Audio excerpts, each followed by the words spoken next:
কারা কারা ছোলা দিয়ে রসালো কষালো ভাবে পেঁপের তরকারি খেতে ভালোবাসো?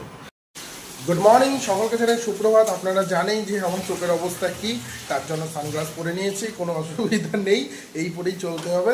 আর এইদিকে মা কি করছো? এটা আলুর তরকারি নাকি? আমি দেখতেও পাচ্ছি না ঠিকঠাক করে। পেঁপে আলুর তরকারি, এর ভেতরে কি কি ফোড়ন দিলা গো?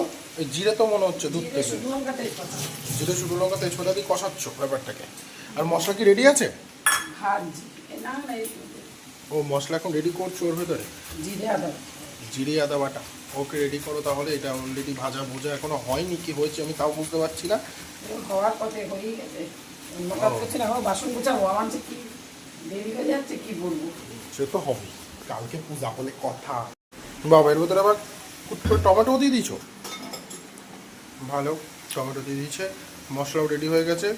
এবার মশলাটা গুলিয়ে গালিয়ে চলে যাবে কোথায় না, পেঁপের মধ্যে চলে গেছে। এটা নাড়িয়ে নড়িয়ে নিয়ে কষাবা এখন নাকি? ছোলা দেবা না? ও ছোলা আছে, বাহ, তাহলে তো ভালোই হবে পেঁপের তরকারিটা নিরামিষের মধ্যে।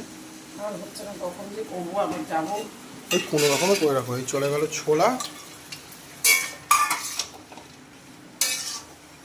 সুন্দর করে এখন নাড়ানো নোড়ানো চলছে।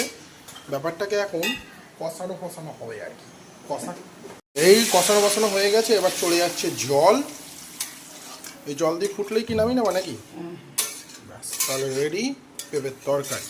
এখনো রেডি হয়নি যদিও, ফুটুক, দেখি ফোটার পর কি অবস্থায় দাঁড়ায়। ঠিক আছে, কষানো কষানো একেবারে রেডি হয়েই গেছে। এইবার চলে যাচ্ছে একেবারে সুন্দর করে ঘি।